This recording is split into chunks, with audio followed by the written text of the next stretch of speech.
안녕하세요. 저는 저 과장에서 얘기하면은 상당히 많은 곳에서 강의를 했습니다. 그래서 어디를 가든지 첫 인상이라는 게 있겠죠. 네. 지금 제가 느끼는 느낌이 하나 있는데 그것은 여기 참석하신 자매님들이 예쁘다라는 사실입니다. 네, 형제들은 전혀 동의하지 않는 분위기네요. 믿으셔야 합니다. 네, 오늘 제가 이야기할 거는 크리스천의 연애 코칭입니다.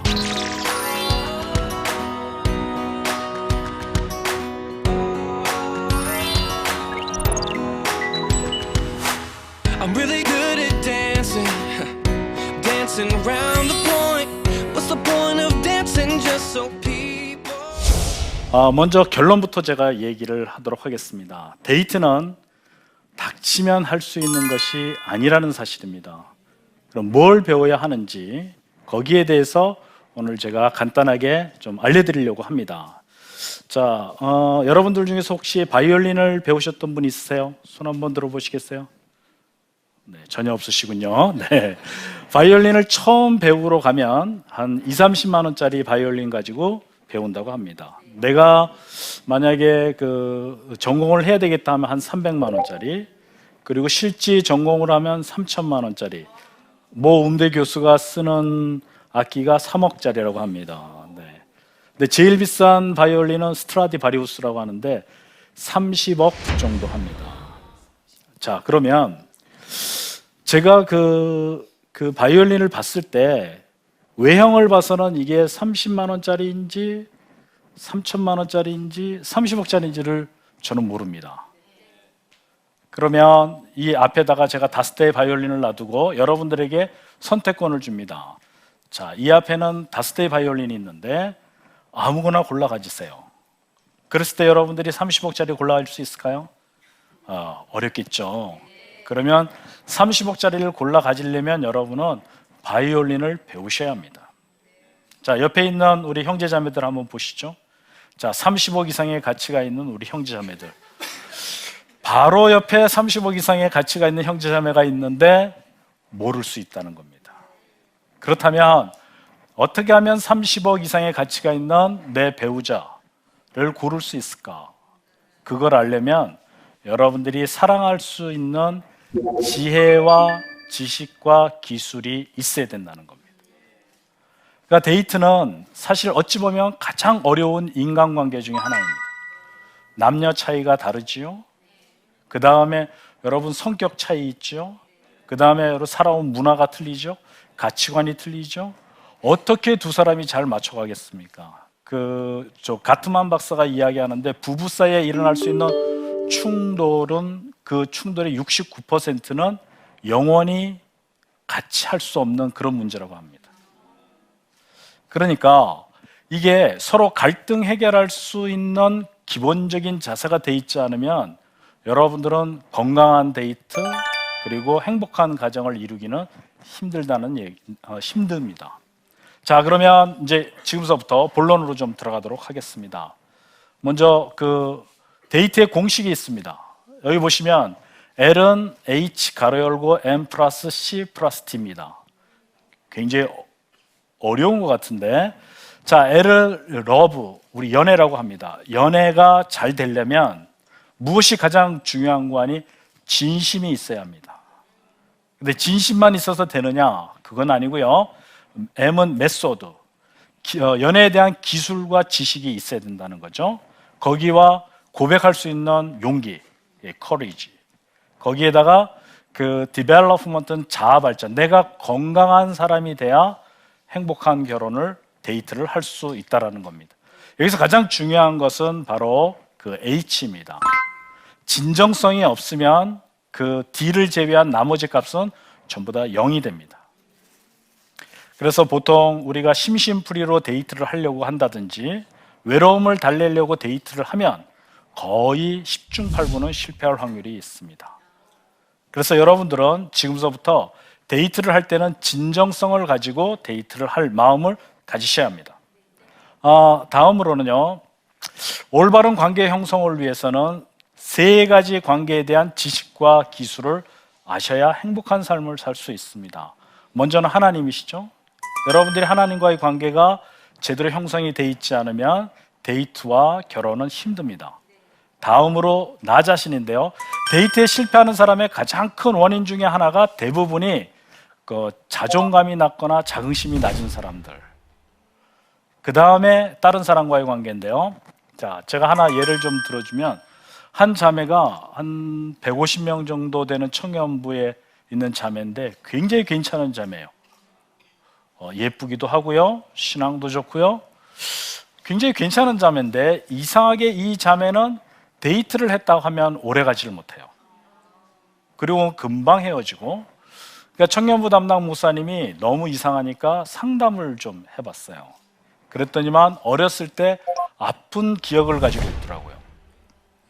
유치원 다니는 선생님이 유치원 남학생들 보고 오른쪽에다 앉혀놓고 왼쪽에다 자매들한테 자기가 지금부터 마음에 드는 형제 앞에 가서 앉으세요. 그러니까 이 자매가 막 쫓아가서 형제 앞에 앉았죠. 근데 걔가 뽕 발로 차면서 못생긴 것 같은 이라고, 난 너 싫어 이래버린 거예요. 얼마나 상처를 입었겠어요? 예. 사람의 마음에는 두 개의 문이 있다고 합니다. 안에서 여는 문이 있고 밖에서 내가 여는 문이 있다고 합니다. 근데 이 자매는 자기의 마음의 문을 열고 사랑을 고백했다가 지금 상처를 입었잖아요. 그 다음부터 이 자매는 마음의 문을 꽉 닫은 거예요. 데이트를 하다가 피상적으로 관계를 하는 거죠. 그러니까 여러분들 보통 데이트하면 보여지고 싶은 자기로 행동하지 않나요?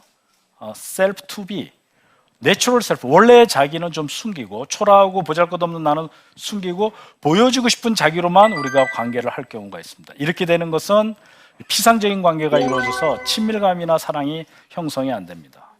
이 자매도 그렇게 관계를 하다가 형제가 자기의 단점을 발견하거나 형제와의 관계에 갈등이 생기면 또 상처를 입을까 봐서 마음의 문을 착 내리는 거죠.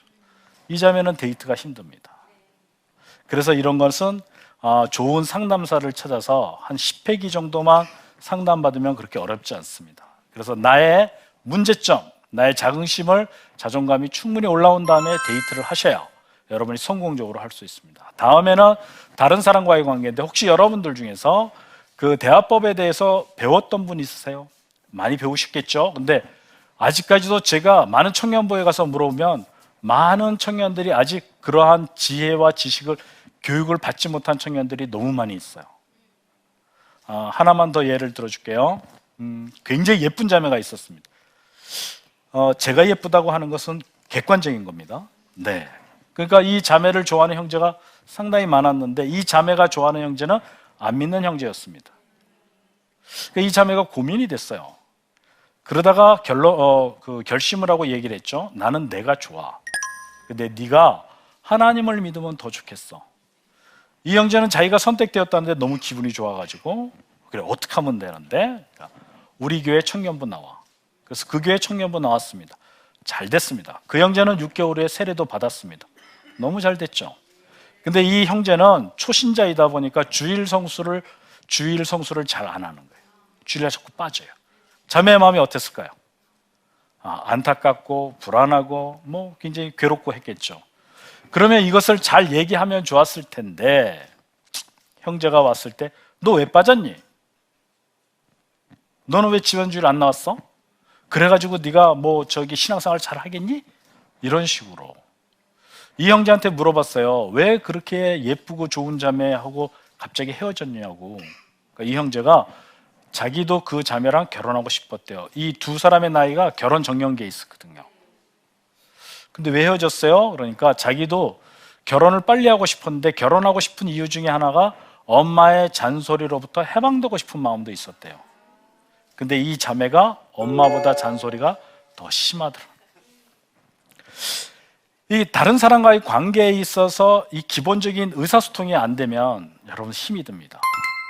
자, 그래서 오늘은 여러분들이 가장 힘들어할 남녀 차이에 대한 것을 제가 좀 여러분에게 좀 알려드릴까 합니다. 남자를 보면 여기에 파워 오리엔티드 비잉, 혹시 누가 오리엔티드 해석해 보시겠어요? 파워는 힘이고요, 비잉은 존재고요. 파워 지향적 존재라는 거예요. 파워 지향적 존재이기 때문에 이 말을 해석하면 이렇습니다. 평상시에는 괜찮다가 갈등이 생기면 뭘로 해결하려고 할까요? 힘으로 해결해요. 그래서 부부싸움을 하다 보면 많은 아내들이 구타를 당합니다. 그럼 저희 상담실에 옵니다. 그럼 저희들이 상담을 해줘요. 상담해주고 남편분 좀 불러오세요 하면 그 김영태 교수님 말에 의하면 99%는 비실비실하대요. 왜 비실비실한 남편이 아내를 구타를 할까? 남편이 비실비실하니까 아내가 남자답지 못하다라고 느낍니다. 그것을 아내는 말로 표현하지는 않았지만 남편은 느껴요. 아, 아내가 나를 무시하는구나. 그러고 있다가 갈등 상황이 되면 나도 남자야 까불지 마 이래서 때릴 수 있다라는 겁니다. 그래서 제가 여기 오신 우리 자매들한테 권면합니다. 남자가 비실비실하고 능력 없고 형편없어도 무시하면 맞을 수 있어요. 조심하십시오. 네. 자, 그러면 파워는 힘이죠. 힘과 관련된 주제 중에서 가장 중요한 주제는 능력입니다. 자, 이 능력이 우리 자매들이 꼭 기억을 하셔야 되는데 이 능력이 남자들에게는 굉장히 중요합니다. 다른 말로 표현하면 남자는 유능감을 느끼면 마음이 넓어지고 기분이 좋아져요. 근데 무능감을 느끼면 못 참습니다. 그래서 여러분들이 꼭 기억해 두셔야 될 것은 내가 어느 형제의 마음을 사로잡고 싶으면 형제를 능력 있게 느끼게 해 주셔야 돼요. 그래서 처음에는 남자들이 예쁜 자매한테 눈이 돌아가지만 나중에 선택할 때는 자기를 능력 있게 느끼게 해주는 여성. 실질적인 방법으로는 그게 인정과 좋은 반응입니다. 그래서 여러분들 결혼하기 전에는 꼭 대화법, 의사소통법을 배우셔야 합니다. 남자는 결혼할 때 2개의 빈 밥그릇을 가지고 간다고 합니다. 하나는 인정의 밥그릇이에요. 근데 아내는 인정해 주지 않고 잔소리만 해대죠. 그 다음에 성의 밥그릇. 근데 이게 남자와 여자는 성이 틀리기 때문에 이게 서로 맞추기가 쉽지 않습니다. 그래서 결혼하기 전에 꼭 여러분들이 그 교육받아야 될 거는 하나는 의사소통법이고 하나는 성관계입니다. 굉장히 중요합니다. 자, 남자가 싫어하는 게 3가지가 있습니다. 간섭받는 거, 조언받는 거, 충고받는 걸 싫어하는데 정말 안타까운 건 여성은 이걸 본능적으로 잘하고 있다는 거예요. 왜 남자가 싫어하는 걸 여자가 잘할까? 그것은 아이를 키우기 위해서는 이 3가지가 필수라는 겁니다. 그래서 여성들에게 권면합니다. 아이를 키울 때만 저 기능을 사용하시고 데이트할 때는 저 기능 사용하시면 안 됩니다.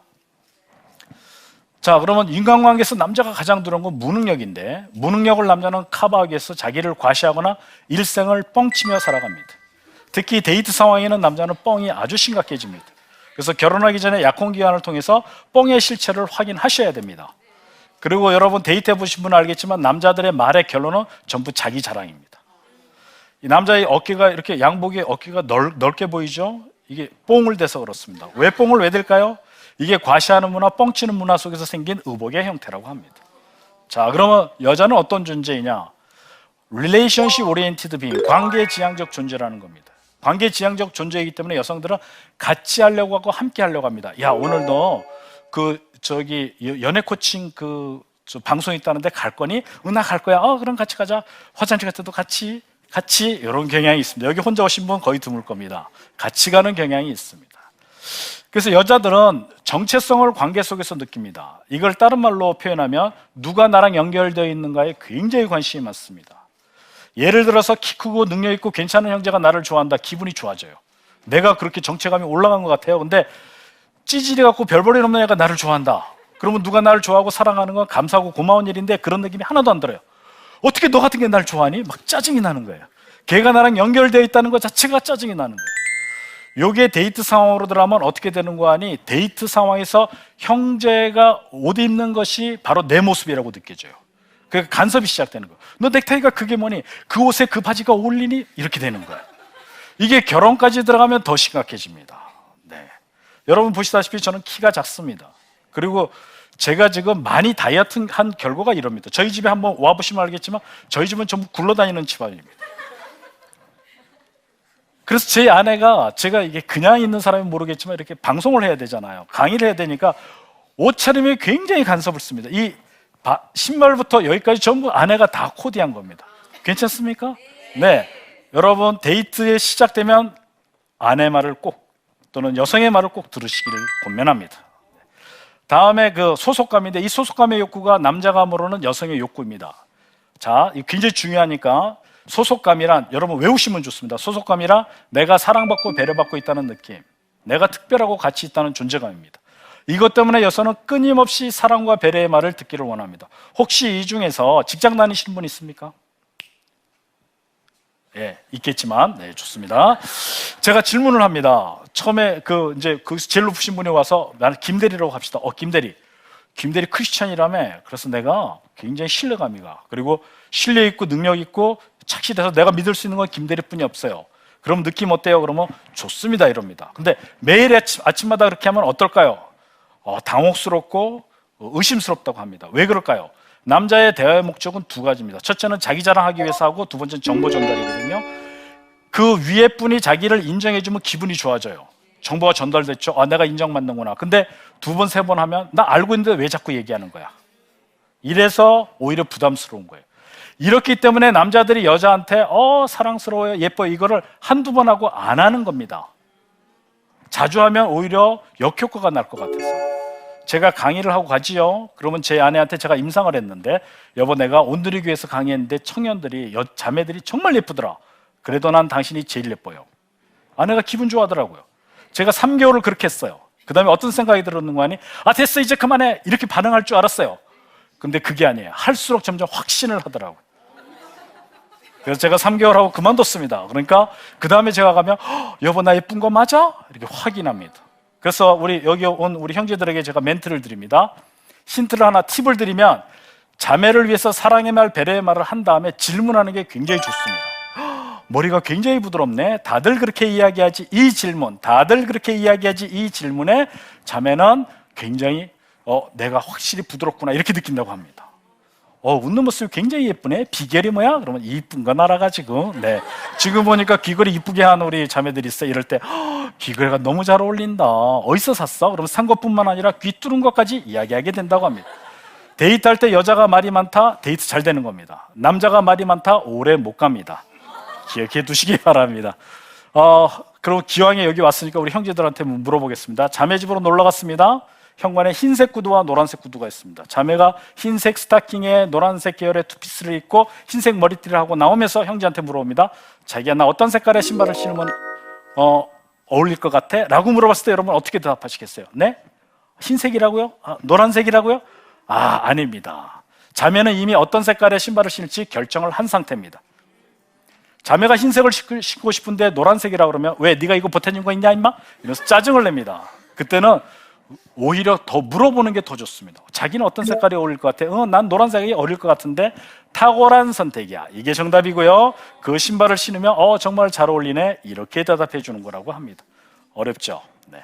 이 소속감에 대한 욕구를 사회 문화적 언어로 바꾸면 그게 분위기입니다. 그래서 여성들은 분위기가 되면 마음문이 열립니다. 그래서 우리 형제들 소개팅 받으러 갈 때는 조금 돈이 더 들더라도 분위기 되는 장소를 선택하셔야 됩니다. 그래서 여자들이 인테리어가 잘 되어 있는 쇼핑센터나 백화점 같은 데를 가면 즐깁니다. 문제는 시간 개념이 없어진다는 겁니다. 다음에 안전에 대한 욕구인데요. 이 안전에 대한 욕구 때문에 여자는 남자의 조건과 능력을 보게 되어 있습니다. 여성에 있어서 남자의 조건과 능력은 필요 충분 조건은 안 돼도 필요 조건은 된다는 겁니다. 그래서 자매가 이렇게 얘기합니다. 나는 신앙만 좋으면 돼. 이 얘기는 무슨 얘기인가 하니 조건과 능력은 기본이고 신앙이 우선순위야 이런 뜻이에요. 그러면 형제가 나는 조건도 안 되고 그리고 안정된 직장이 없으면 저는 데이트나 결혼이 힘든 건가요? 그렇습니다. 자매들 안 합니다. 그러면 어떻게 해야 될까요? 그때는 미래에 대한 비전을 보여줘서 자매로 하여금 안전에 대한 욕구가 충족이 돼야 됩니다. 인간관계에서 여자가 가장 두려워하는 것은 의존과 회피입니다. 의존의 방법 중에서 뭔가 하니 거절을 잘 못하고요. 그래서 이 거절을 위해서는 여러분 대화법을 좀 배우시는 것이 좋습니다.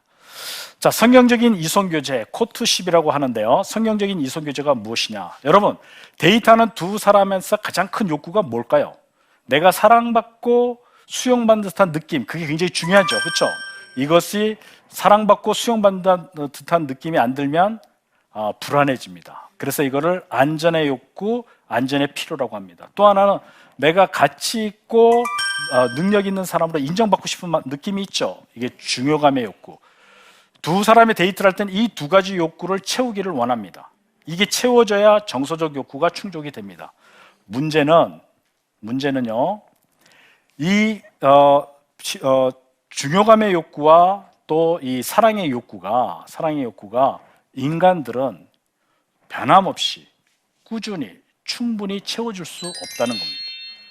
두 사람이 이런 기대를 가지고 데이트를 하는 것은 마치 두 마리 빈대가 붙어서 서로 피를 빨아먹겠다 하는 것과 똑같은 형상이라고 어느 책에 나와 있습니다.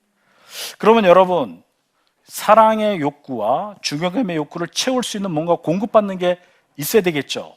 그게 바로 하나님이십니다. 하나님은 사랑의 하나님이시잖아요. 인격적인 존재입니다. 또 하나님께서는 계획과 목표를 두고 행하시는 가치의 창조자이십니다. 그 하나님을 영접하고 그 하나님의 사랑으로 또 하나님과 그 사역을 통해서 하나님을 알게 된 그 사람은 상대방의 중요감과 그리고 안정감을 채워줄 수 있는 그 능력을 공급받게 되는 거죠. 그래서 여러분들이 크리스천의 데이트가 그렇게 중요합니다.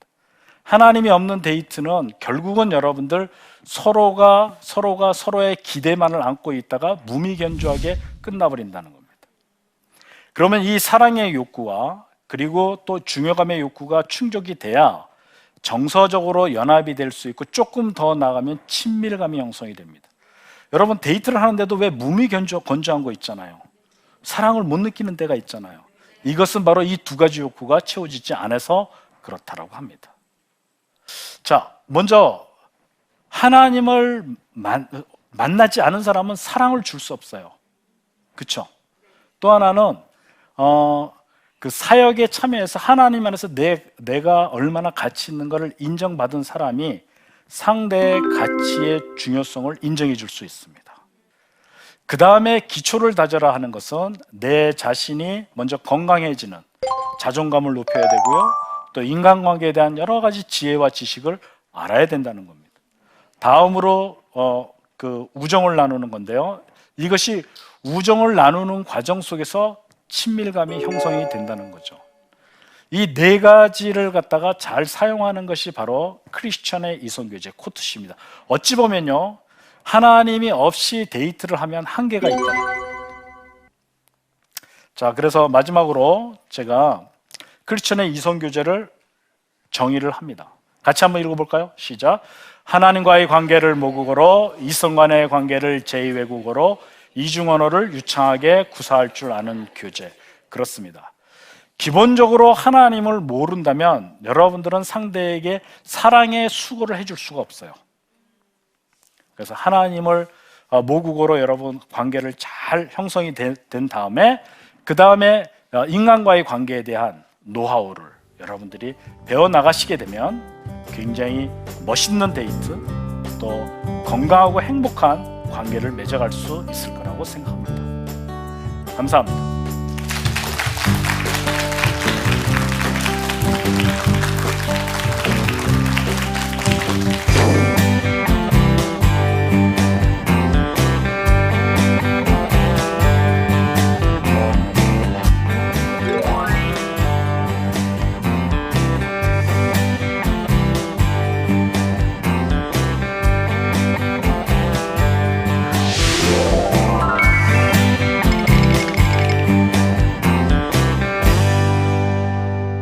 네, 질문지가 들어왔네요. 첫째 질문. 흔히 운명의 상대라는 말을 하는데 영혼의 짝이라는 건 실제로 존재하는 건가요? 여러분 어떻게 생각합니까? 손들어 펴볼까요? 자, 영혼의 짝은 존재한다. 네, 몇 분 손 드셨습니다. 네, 손 내리시고요. 존재하지 않는다.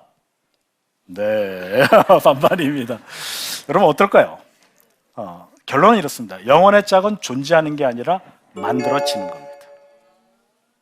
그러니까 여러분들 짝을 구하려고 노력을 하지 마시고요.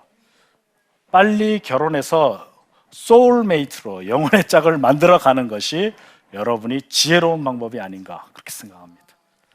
여러분 왜 만물의 영장인 인간이 다른 동물들은 태어나자마자 이렇게 비실비실하고 1시간 만에 막 걸어 다니잖아요. 근데 인간은 낳아서 애를 갖다가 한 10살 때까지 돌봐주지 않으면 살아남기 힘들잖아요. 왜 그럴까요? 왜냐하면 10년이라는 세월을 통해서 인격적인 관계가 형성이 돼야 건강한 사람이 될 수 있다라고 하나님의 섭리라고 어느 심리학자가 얘기를 하더라고요. 저는 그 말에 공감합니다. 여러분, 영혼의 짝은 하루아침에 내가 탁 나타나는 게 아니라 만들어 가진다라는 거 기억해 두시면 좋겠습니다. 질문 두 번째, 인정받고 싶어하는 남자의 욕구를 인정하고 조언이나 간섭을 안 하고 싶은데 저도 모르게 잔소리하는 습관을 고치기가 어렵습니다. 그렇군요. 네. 이러다 저를 싫어하게 될까 봐 걱정되는데 어떻게 하면 좋을까요? 네. 바로 이러한 걱정이 많이 있어서 이때는 여러분들이 그 대화법을 배우시는 게 굉장히 좋습니다. 그러니까 상대를 갖다가 내가 인정을 해주는 것이 아니라 공감을 해주고 내 욕구를 이야기하는, 그래서 다음 시간에는 제가 잘 소통하고 공감하는 법을 알려드리도록 하겠습니다.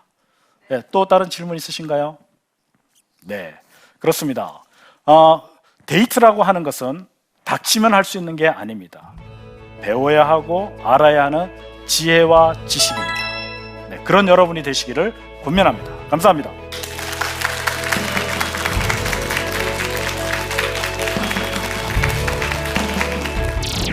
우리 연인들 사이에 좋은 말을 주고받고 싶은데 어떻게 해야 되는지를 잘 몰라서 서로 엉뚱한 말이 나오거나 또는 갈등을 일으키거나 그런 일들이 많이 생깁니다. 내가 조금 수용이 안 되고 내가 이해가 안 되더라도 상대의 마음을 공감해 주는 것, 그리고 필요하다면 내가 나 전달법으로 또 아이메시지로 내 마음을 전달하는 것. 특히 이 소통하는 법과 공감하는 법, 이것은 어찌 보면 하나님이 인간에게 주신 가장 큰 선물이 아닌가, 저는 그렇게 생각합니다.